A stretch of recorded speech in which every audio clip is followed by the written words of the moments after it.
Well, a very busy day for you on Saturday, and starting off in the very well publicised Her Serene Highness Princess Charlene of Monaco's races, where you are represented by no fewer than 5 in the first: Alson, Drumfire, Furioso, Pilu and Tondana. Let's start off with Alson. I think just basically for all of them, Andrew, obviously it was a lucky draw, so you couldn't be specific which horse for which race. You had to play the numbers game. I think most of them are not ideally distance suited, but just going through them, Alson, he's a nice colt. He's going to want a bit further, and hopefully he'll be finishing well. Pilar also wants definitely further, but I think he's got a touch of class about him. Furiosa, probably the most distance suited, but also a very big boy, but he's also a classy type of horse. Drumfire, more speedy type, but probably a 1,000-meter filly. You know, let's hope that she can stay on a bit. What have we got? Tondana as well. She's got a little bit of form. She pulled too hard with the blinkers the last time. Blinkers coming off and the claim. She should be thereabouts too. So very hard to steer the public in the right direction here. But we do know one thing: they're fitting well, and they're not there for practice. Yeah, and there's not a bad horse in there. So they're not horses that were handpicked for the distance. But maybe Furiosa, if I had to pick one of the first timers. But wouldn't surprise me whichever one had to run well. Look, I think with this maiden plate, all trainers will probably nominate any maiden they've got in their stable. Whether they're suited to the race or not might not always be the criteria whether they're going to accept. It might more be luck and having a go at 250,000 rand maiden, which doesn't come along every day, only comes along once a year in actual fact. It would be nice if he got in. The 1160 probably is better suited to him, kind of pop the scoops on. We had him in a 1400 last time and he showed nice pace, and then just didn't really finish his race. So yeah, I think he probably would be more effective over this distance with the blinkers on, and we'll see what type of field he's taking on, and maybe he's in with a shout. On to the second race, where you've got 4 runners this time in Endgame: Imperial Ounce, Tilbury Fort and Written. There have been 5 runners from that form line, with 1 winner who was second, so that augurs well for her chances. Yeah, Tilbury Fort, he travelled too well the last time. He gave Pierre Torre time, and I was surprised that he ran third. So I'd imagine as things go smoothly, Pierre knows what to expect. He's got to have a chance. Written, I feel, was maybe ridden a little bit too handy in her last start. Gavin said she wasn't moving that well. We seem to be quite happy with her at home. I think a patient ride will probably suit her better. And Endgame, I think, is a nice filly. Obviously, you've got the widest draw, and you know, I'm not too sure if we're going to try and drop her out from the draw, but she certainly would have a chance. Even the reserve runner has had a good prep. His first run was very good. If he had to get a run, he wouldn't be out of it. Lovely. Then we move on to the first leg of the place accumulator, and you've got In an Instant. I thought she did really well for us last season. She would definitely appreciate the sting out of the ground. Her prep run was good. Nice galloping weight. I think she'll be competitive. Excellent. And then a horse that I know that you've got a soft spot for, A Greater Power. Yeah, A Greater Power, he's done nothing wrong. He's a big, strong galloping horse, and I think the stand-side track will certainly suit him. It's a tough lineup. He's fitting well, and he'll improve on the stand-side track. In this business, the minute you make a statement, something happens to cut you down to size, but I'm going to make that statement. I think that crop of 2-year-olds that we saw on July Day and Gold Cup Day are pretty much outstanding, and I think Africa Rising just happens to be in the top 3 or 4 of this crop. Yeah, he's a very smart colt. He's done nothing wrong. I think obviously inexperience out of the maidens into a Group 1. Maybe Samanga just pushed the button a little early for this type of horse. Otherwise, he hasn't put a foot wrong, and you know, he's had a lovely prep. A little bit deep draw, but you can't have it all your own way. He's in good order. After an impressive maiden victory, Copper Pot was somewhat disappointing with good reason. You said he would bounce back, and bounce back he did in no uncertain terms, but he's in the deep end here. He is in the deep end, but he may just be underrated. He's won 2 out of 5. I think we've tried him over 1400 and a mile 3 times, of which he's won 2. So you can't be too hard on him. He's definitely a horse that's always shown us good work, and it is a really tough race. But it wouldn't surprise me to see him in a quartet or thereabouts. There's nothing wrong with the ability of Penultimate. Penultimate is highly rated by the yard, and I just feel that he's been, maybe because we come from off him in his debut and he was so impressive, we've been looking for that type of style to race him, and I think it may be a mistake. He's got a beautiful action, lovely galloping horse, and I think that's what we need to do. We need to let him use himself a little bit, and his work's been very good. Yeah, Safe Harbour also very highly rated by the yard. She was a little bit disappointing from a deep draw in the Group 1 in KZN. However, in her last start, she ran against one of the best colts in the country, and she needed the run. She came from off them. She wasn't allowed to claim her sex allowance. You know, she's got a mountain to climb from the draw, but she's really good. And then just to keep your assistants and your staff really busy, you've got Visuality as well. Also, Philly, she's running the group races. We've always rated her. Beautiful prep run last time out, and Pierre gives her a chance. I'm sure she's a massive runner. Okay, then on to the Starling, where you've got Kahula and Sweet Lady Jade. I think both of them are quite under pressure in this race. It's probably just an idea of where to go from here. If one of them step up, that's fantastic, but I think both of them are under pressure in this race, and if we had to fluke a place, I'd be more than happy. As far as the Emperor's Palace Charity Mile is concerned, it's a race that's produced its fair share of upsets, mainly because it's a handicap, but you've got one good draw, one not such good draw. First of all, let's start with Pierre Stradum on Bulleting Home. Yes, it seems that he could use his draw, that horse, and obviously with Pierre on, he assesses the pace really well. He's got to be a runner. It seems to be an open race, and yeah, I think I'm fortunate that he has a draw, because he might be a difficult ride without a draw. Intergalactic, have you had this race in her sights for quite some time? I just always remember fillies coming in with lower weights doing well in this race, winning or placing. She's a filly that runs on really well. She's fit, and yeah, you just have to have a crack. I think she's probably good enough. She's probably weighted a little higher than I'd hoped for, but they're in good order. On to the final leg of the jackpot, you've got the 2 entrants in Bold Viking and Sideshow. Yes, Bold Viking, a horse that we've thought quite highly of. Things haven't gone smoothly for him, unfortunately.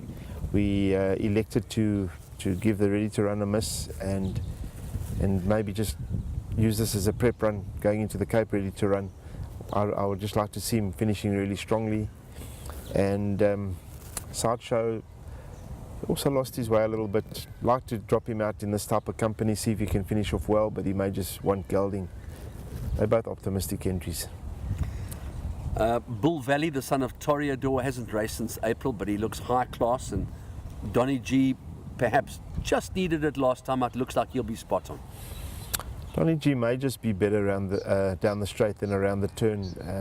I'm really not sure about his distance. As a young horse, we always thought the 1400 mile, but as he's matured, he seems like he's got more speed. Yeah, there's a few horses that have dropped quite significantly in the weights in this handicap that you wouldn't think would run in this race, but they have, and I think it's a really competitive race. Bull Valley's coming off a rest. His target is the Senior Centre at the end of the month. However, you know, he's doing well, he's moving well, and if he runs fresh, he certainly would have a chance. And then to put the lid on the day, you've got both Fort Myers and LUNAR Approach. LUNAR Approach, I made a terrible error in putting the blinkers on. He over-raced in his last race. You know, I was trying to force him into the Charity Mile. Unfortunately, he forced himself out with that run. And you know, if I would think he was a runner there, then he certainly would be a runner here. Fort Mile is a horse that I've always rated highly, and he's been very disappointing. We went for the blinkers the last time, and it's certainly paid dividends. He may just need the run here, but I think he is high class, and with those blinkers, they may just be what he's been looking for. Right. Well, the day is here. It's a day that you've been very successful on historically, and we start off in the first race in a very valuable and prestigious race to win with Captain Marooned. Yeah, nice horse, Bonsky. Injury prone, but packed with ability. You know, he may need the run. These horses do after a long break like this, but he's a super horse, so we're holding thumbs there. And then on to the second with Pagoda. Yeah, also very encouraging run last time. He ran on like a scalded cat, and I think he's looking for this sort of trip. So, you know, breeding wise anyway, we haven't obviously tried him. We just try to keep him fresh for the race, but also one with a good chance, I'd say. Then what has to be one of the favourite horses in the yard, the ever game, ever consistent arch rival. Yeah, bless him. A lovely horse to work with. 2-4 is probably his minimum trip. He's obviously a very useful stayer. Seems well. He's a big, strong horse, and he's proven that he's got ability over this class. He's a very quirky horse. He's one of those that you struggle to get out in the morning sometimes. If he's in a bad mood, you're not going to work him. He just stands there and he says, "No, guys, I'm not doing anything." And well, we gave him a break, a 3-month break on the farm. He just chilled and did nothing and got bored. And he came back and he's been like a completely different horse. So, bottom weight, Chase knows him very well. His last run was needed badly. We did all of his horse sickness vaccines and everything, so he had a lot of time off. Just gave him that run to kind of get him fit. So he should be peaking for this race. He's working well. A little sneaker there, I'd say. And then we move on to race number 6, where you've got both Aldanza and Chambermaid. Yeah, very unexposed fillies, and a strong race, obviously. So this is kind of the lucky packer. We've got to see what we got over here. Aldanza couldn't have done it much more last time out. She wasn't cherry ripe or fit enough. We were just trying to get going with her because she qualifies for this ready to run race in Cape Town, and she absolutely doddled up. So she could be anything. Working well, everything's looking good there. And Chambermaid is a smashing filly. She's a big, strong girl. She works like an absolute champ, so we got a bad draw though. I mean, this will be very tough, but she's definitely one to watch for the future. But JUVENTE is a horse that has a lot to prove, and he has the ability to go with it. Yeah, well, he's done it. He's done it before, hasn't he? He's obviously a top horse. Just a touch on the sharp side, and a come-on run. You know, you want him to really be peaking for the Summer Cup because that's his game. But that being said, he's a good horse. You know, you can never count him off. Surely, what price would Marston Commander be for this race if he was in? I mean, I can't see him being anything less than 5th or 6th, you know, in the betting, and yet he doesn't get a run. It's crazy, and it just ruins your plans with everything, because now you don't know if he's going to run here, whether to get him right for the Victory Moon. You know, it's not easy, but anyway, he's working very well. We've prepared him as if he is running here. If he doesn't, well, then we're just going to have to go back to the drawing board. But you know, if he gets in, I think he'd have a good chance. Fantastic news. And then Singapore Sling, after such a facile maiden victory, he had it all to do with top weight and a deep draw. He was green to make matters even worse, but I get a feeling that he'll be very effective on this particular occasion. Yeah, look, he's a horse who's also not easy to work with. There are a few things that we have to deal with at home, and you know, it wasn't an easy task, but I just wonder if he was right for that race. You know, you can't give any confidence after a performance like that. I would have liked to have seen a better run, but you've got to take your chances in these races. So we've put him in, and we're hopeful, but a bit of caution there. To Pansy, probably a distance that's not really best suited to him. He probably is looking for a little bit further, but you know, he got into this maiden, so we thought we'll take our chances. There's a couple of first timers in there as well. Our first timer in a million He's a horse that'll probably be better suited for the mile. It is his first run, so let's hope he's not too green, and we'll see how effective he is. But with the track work he's showing us, it would be disappointing if he wasn't running strong on it at the finish. Then we move on to Her Serene Highness Princess Charlene of Monaco's Starling Stakes. It's a bit of a mouthful, grade 3. Horse number 13, drawn 6, is returned to power, and Lyle Hewitson climbs aboard. Andrew Lyle won a good race on this filly first time out. She jumped out, she went to the front, and she actually had it a really tough way to get there. She almost got put over the fence, and yeah, it was quite an argy-bargy and a tough maiden race for her, but she had showed guts, and she won very well. The first and second horse, which were both from the stable, landed up beating the third horse by about 8 lengths, 6 to 8 lengths if I'm not mistaken. So that was a really good debut performance from her. It is a competitive field, but if she has, has luck in her way, I think she could be competitive in this type of field. Lovely. Then on to the ninth race of the afternoon, where you've got both Angel's Power and the Mapunya Silks, and of course Riverine, who was just a shade unlucky at the Val. Yeah, Andrew Angel's Power hasn't really done much wrong. He's run behind some good horses, and he's run behind Kangaroo Jack was really good. If he had to reproduce that type of run, you would think he'd be competitive in this sort of field. Riverine is a horse we really think highly of. We're highly disappointed with what happened last time out when he just got beat on the line, but having said that, the filly that beat him had a really lightweight, and she was fancied by the punters, so maybe he just got beat by the bed horse on the day. We'll leave it at that, but he is doing well, and we're expecting a big run from him. Finally, in the 10th of the afternoon, we've got all of Arctica, who is top weight, Trading Profit, who's destined to come back to his best pretty soon. I thought it was a commendable run last time out. And Easy Lover, who is somewhat of an enigma, but talented nevertheless. Yeah, well, starting with Arctica, he's a horse that we think highly of. I think now, after his last run, he seems to be looking for the bend, and I should say enjoying racing around the bend more. He's a horse that looks like he can run from a mile up to maybe 2,000 even. We did have in mind for him the Victory Moon, but we're not sure if he's going to get into that, and maybe possibly if he was competitive in that, the Summer Cup. So now you know how highly we think of him. Yeah, Trading Profit's been a little bit of a nightmare with us, but we seem to be getting to the bottom of him. Last time out he was really unlucky. Carl actually admitted after the race, he said that it was his fault. He went in and he should have definitely kept the horse out, found all the trouble in the world by going in, and he said he thinks he possibly could have won that race. Running behind Master Sabina, and say that statement, you would think that he's getting back to his best, and if he does get back to his best, I think he'd be competitive in this type of field. Yeah, and he's had 2 very nice first runs, and he's a steadily improving young horse, and just a little bit of a tough draw to overcome, but if he doesn't use up too much energy in doing that, we expect a big run. Okay, I'm not quite sure what to make of Persian Rug. She doesn't have a good draw. What are you expecting on Saturday? Yeah, we have been a little bit disappointed in her. Obviously, like you said, the Grand Heritage, you put a line through, but last time was a strong field. She probably was a bit further back than we would have liked, so we're going to try a different set of tactics on Saturday, because her homework is a lot better than what her form says. Well, 3 of the most honest, hard-knocking stayers around are included in the Graceland Let the Good Times Roll Java handicap, and they are number 3 KINAAN, number 6 King Mambo's Legacy, and of course Smart Mart. There's not a lot between the 3 of them. Yeah, we've got a nice strong hand in that race. KINAAN last time with the blinkers just pulled too hard, so we've decided to take them off. I'll make him a big runner. He's in very good form.